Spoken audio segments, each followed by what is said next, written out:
Hi there.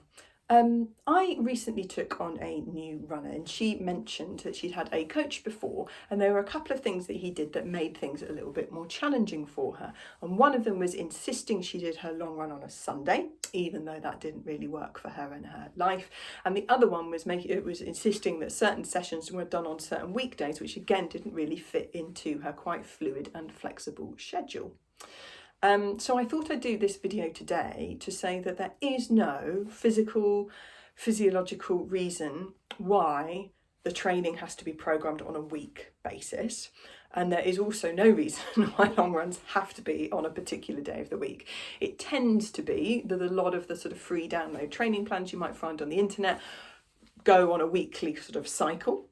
And they also have the long run at the weekend because it works for probably more people than it doesn't work for. But I thought I'd talk you through a few little examples of why things might quite rightly be different. So it might be that you have a half day on a Friday, or you don't work a standard Monday to Friday 9 to 5 job.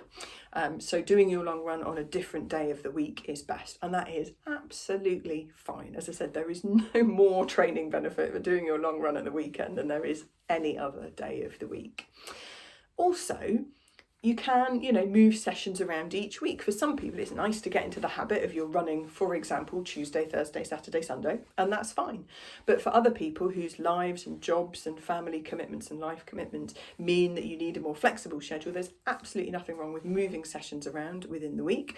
My rule of thumb would be try not to squeeze them all to the end of the week. So if you've got 3 sessions to fit in, try not to do them all on consecutive days. There is also no reason why the training cycle has to be a week. Now, for a lot of people that does work, because I would say probably the majority of us have a 5-day working week, Monday to Friday, and then the 2 days of the weekend are off. So it does make sense for the majority of people to do longer runs, longer sessions at the weekend because they have more time. But it doesn't have to be the case. So I've worked with a number of people over the years where their rhythm is not weekly. So shift workers, for example, they might have a repeating pattern that is 10 days, 5 days. So that's how I would structure their training. If you're working nights, for example, and that night shift perhaps moves to different stages of the week, depending on your shift pattern, you wouldn't want to force somebody to do a long run on a Sunday when they've just come off nights. That would be horrendous, and the training effect would not be there at all. So, as I say, there's no reason why it has to be a 7-day pattern. It could be 10 days, 5 days, even 2 weeks. So I've worked with runners where they're a single parent and they might be looking after younger children 1 weekend out of every 2. So it might make sense for them. For the other weekend where they're not looking after their children, that's when the long run gets fitted in. So they're doing their long run once every 2 weeks instead of once every week. And that's fine. That works too.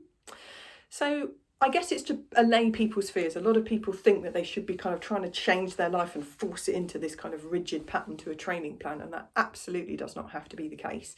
Please feel free to adapt things, and also I am more than happy to help with ongoing coaching or a bespoke one-off training plan if you need a little bit of a hand, just making sure that your training fits around and complements your life as opposed to being something that's kind of an irritating extra that has to be shoehorned in awkwardly.